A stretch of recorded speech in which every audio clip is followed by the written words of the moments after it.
Peter थिलले लेख्नुभएको 0 to 1 बुकमा business दुईटा मोडलबाट सुरुवात गरिन्छ भनेर भन्नुभएको छ। एउटा हरिजेन्टल अथवा 1 to n र अर्को भर्टिकल अथवा 0 to 1। हरिजेन्टल भन्नाले यदि कुनै पनि बिजनेस अलरेडी भइरहेको छ र फेरि त्यही प्रकारको बिजनेस सुरु गर्नु। नेपालमा यसको एक्जाम्पल भनेको अहिले खोलिरहेका यो चिया पसलहरू, क्लोदिङ ब्रान्डहरूलाई लिन सकिन्छ भने ग्लोबल एक्जाम्पलमा सामसङ, एमआई फोनहरूलाई लिन सकिन्छ। र भर्टिकल भन्नाले अगाडि त्यो बिजनेस छैन तर नयाँ इनोभेसन गरेर नयाँ मोडल ल्याएर कुनै पनि बिजनेस गरिन्छ भने त्यसलाई 0 to 1 अथवा भर्टिकल प्रोग्रेस भनिन्छ। र यो बुकको मेन उद्देश्य भनेको यही हो। यो बिजनेस इमेजिन गर्न अलिक हार्डर हुन्छ, अलिक गाह्रो हुन्छ, किन भन्दा यो अगाडि अरू कसैले गरिसकेको हुँदैन। एक्जाम्पलमा हामीले नेपालमा ई-सेवा जुन अगाडि कहिले पनि थिएन, कसैले पनि गरेको थिएन। ग्लोबलमा हेर्यो भने हामीले उबर, एयरबिएनबी, आइफोनलाई लिन सकिन्छ।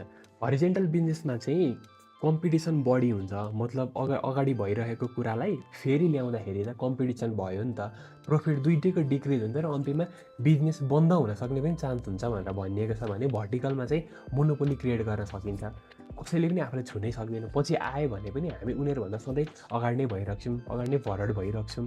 त्यही भएर गर्दाखेरि चाहिँ खालि नयाँ इनोभेसन सोच्नुपर्छ। 0 देखि 1 सम्म कसरी जाने भन्ने मात्रै सोच्नुपर्छ। 1 देखि n होइन, 0 देखि 1 सम्मको बिजनेस नयाँ इनोभेसन कसरी गर्ने त्यतातिर चाहिँ स्टडी गरेर अथवा नेटवर्क गरेर मान्छेहरू चिनेर कम्युनिकेसन गरेर चाहिँ थाहा पाउन सकिन्छ। दुई प्रकारको बिजनेस मार्केट हुन्छ, एउटा पर्फेक्ट कम्पिटिसन, अर्को मोनोपोली। पर्फेक्ट कम्पिटिसन भन्नाले अगाडि भइरहेको कुनै बिजनेस छ र फेरि अर्को कुनै त्यही प्रकारको बिजनेस सुरुवात गर्यो नेपालमा। अहिलेको क्लोदिङ ब्रान्डहरू, चिया पसलहरू एउटा कसैले खोल्या थियो पहिले सुरुमा, मलाई याद भइहाल्छ सन्जो कोइरालाको चिया अड्डा थियो होला सायद। र त्यस पछाडि हाम्रो नेपाली माइन्डसेट के छ भने जुन चलिरहेछ त्यसमै जाने फेरि एउटाले मात्रै होइन धेरैले त्यही खोलिराख्ने।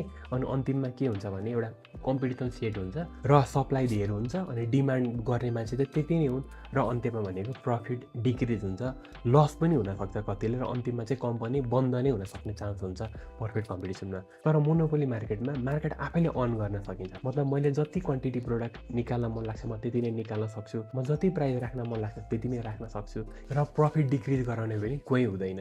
तर यदि हाम्रो बिजनेस पर्फेक्ट कम्पिटिसन मोडलमा छ भने हाम्रो बिजनेस बन्द हुँदा पनि कसैलाई फरक पर्दैन, किन भन्दाखेरि हाम्रो ठाउँ लिनको लागि अलरेडी कोही न कोही भइरहेकै हुन्छ।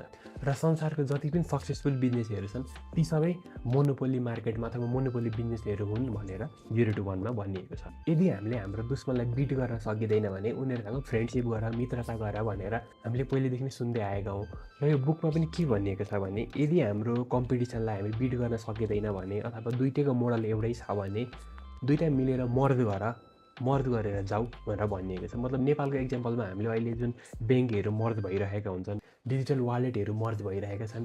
अस्ति पनि हामीले देख्यौँ एउटा एक्जाम्पल, खल्ती र आइएमई पे बीच मर्ज भएर अरे आइएमई बाई खल्ती भएको छ। त्यस्तै हाम्रो पनि कुनै कम्पिटिसन छ भने दुईजना फाल्टै जानुभन्दा समझदारीमा मिलेर मर्ज गरेर जाँदाखेरि चाहिँ अझै प्रफिटलाई मेक्सिमाइज गर्न सकिन्छ भनेर यसमा भनिएको छ।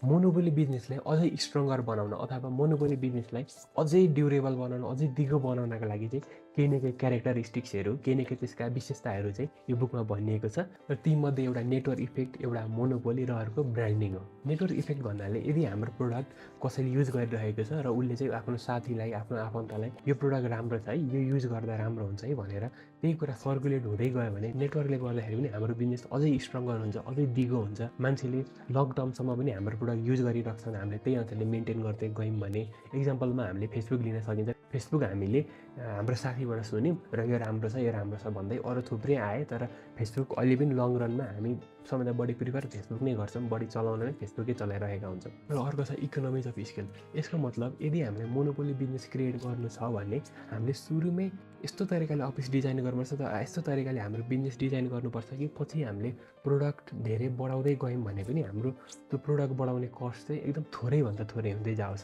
यसको एक्जाम्पलमा हामीले एउटा सफ्टवेयर बनाउने कम्पनी र त्यसको अपोजिटमा योगा स्टुडियोलाई लिन सकिन्छ। यसको मतलब कुनै एउटा सफ्टवेयर कम्पनीले नयाँ सफ्टवेयर बनाउनु पर्यो भने त्यही अहिले भइरहेको अफिसमा त्यही कामदारहरूले त्यति नै पैसामा नयाँ सफ्टवेयर बनाउन सक्छन्। तर यदि योगा स्टुडियोले आफ्नो क्लाइन्ट बढाउनु पर्यो भने उसले एउटा नयाँ बिल्डिङ लिनुपर्छ अथवा नयाँ लोकेसनमा गएर फेरि आफ्नो बिजनेस एक्सटेन्ड गर्नुपर्छ, नयाँ इन्स्ट्रक्टर, नयाँ टिचर हायर गर्नुपर्छ। त्यसो गर्दाखेरि चाहिँ उसले आफ्नो प्रोडक्ट बढाउँदाखेरि पनि आफ्नो सर्भिस बढाउँदाखेरि पनि उसको कस्टहरू धेरै हुँदै जान्छ र मार्जिन कम हुँदै जान्छ। त्यही भएर बिजनेस गर्दाखेरि सुरुमै चाहिँ कसरी लङ टर्म जान सक्ने, कस्तो खालको बिजनेस गर्दाखेरि चाहिँ पछि मैले प्रोडक्ट बढाउँदाखेरि पनि मेरो कस्ट चाहिँ त्यति नै भइरहेको छ अथवा थोरैभन्दा थोरै कस्टमा होस् भनेर एउटा मोनोपोली बिजनेसले सोच्नुपर्छ।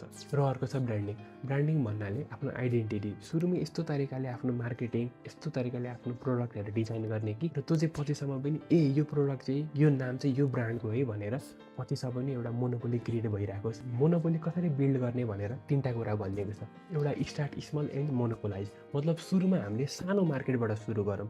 एउटा सानो मार्केटमा मोनोपोली क्रिएट गर्न सजिलो हुन्छ। मेरो चोकमा अगाडि कुनै फोटो स्टुडियो छैन र त्यसमा मैले फोटो स्टुडियो राखेँ भने सबै मान्छेहरू त मेरै ठाउँमा आउँछ नि त, मेरै फोटो स्टुडियोमा आउँछ नि त।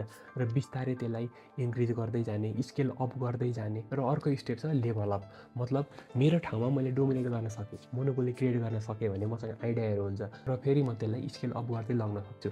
मतलब अर्को मार्केटमा जाँदाखेरि म अझै बढाउँदै लग्न सक्छु र अन्तिममा पुरै ठुलो मार्केटमा डोमिनेट गर्न सक्छु अथवा मोनोपोली क्रिएट गर्न सक्छु। यसमा अर्को कुरा पनि के भनेको छ भने the last will be forever, मतलब अलरेडी धेरै इनोभेसनहरू भइरहेको छ र मैले अन्तिममा गएर एउटा यस्तो खतरा इनोभेसन गर्दै एउटा यस्तो खतरा कुरा बनाएँ त्यो चाहिँ वर्षौँसम्म पनि अरू कसैले क्रिएट गर्न नसकोस्। त्यही भएर फर्स्ट हुँदैमा खतरा हुन्छ भन्ने छैन, लास्ट भएर पनि एउटा यस्तो खतरा कुरा क्रिएट गर्न सकिन्छ जुन चाहिँ धेरैभन्दा धेरै वर्षसम्म चलोस् र त्यही बिजनेसबाट हामीले धेरै वर्षसम्म प्रफिट इन्जोय गर्न सकिरहन्छ भनेर भनिएको छ। एउटा इन्टरप्रेनरले कहिले पनि धेरैवटा बिजनेसमा सुरुमै हात हाल्नु हुँदैन, मतलब यो पनि गर्छु यो पनि गर्छु यो पनि गर्छु भन्ने चाहिँ कहिले पनि हुँदैन। एउटा बिजनेस फोकस गर्ने र त्यो बिजनेसलाई चाहिँ हामीले लेभल अप कसरी गर्दै लाने, त्यसमा कसरी निखारिने, त्यसलाई कसरी खतरा बनाउँदै लग्ने भनेर चाहिँ जहिले पनि यो माइन्डसेटले चाहिँ सोच्नुपर्छ। यसलाई चाहिँ हामीले लाइफसँग पनि कम्पेयर गर्न सकिन्छ, मतलब एउटा मान्छे डक्टर पनि हुन्छु, पुलिस पनि हुन्छु, इन्जिनियर पनि हुन्छु भनेर हुँदैन नि त। त्यही भएर एउटा इन्टरप्रेनरले पनि म फोटो स्टुडियो गर्छु, म मासु पसल खोल्छु, म यो पनि गर्छु त्यो पनि गर्छु भन्दा पनि एउटा बिजनेस गर्ने र त्यही बिजनेसलाई चाहिँ कसरी ग्रो गर्ने भन्नेतिर सधैँ सोच्नुपर्छ। अनि बिजनेसमा कहिले पनि एक्लै जान्छु भनेर सोच्नु हुँदैन, मतलब टिममा जाने, आफूले मात्रै सबै काम गर्ने होइन कि एउटा टिम क्रिएट गर्ने र टिम फर्म गर्ने र त्यो टिमको सबैले आफ्नो काम एकदम प्रखर तरिकाले, एकदम दक्ष तरिकाले सल्भ गरियो भने बिजनेसलाई लङ टर्मसम्म लग्न सकिन्छ र धेरैभन्दा धेरै प्रफिट कमाउन सकिन्छ।